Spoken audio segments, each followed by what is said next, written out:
Today we have pickled cabbage.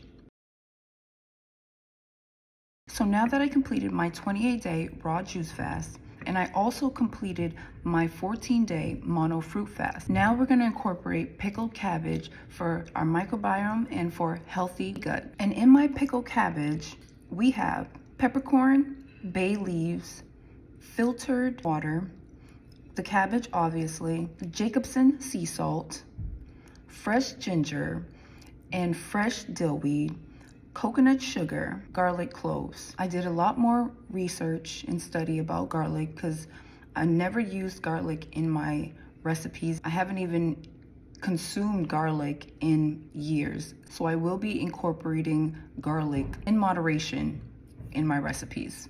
So the fermenting process, I pretty much allowed it to ferment 3 days in a dark cabinet, and then I transferred it into the fridge for 2 days, and today's the 6th day.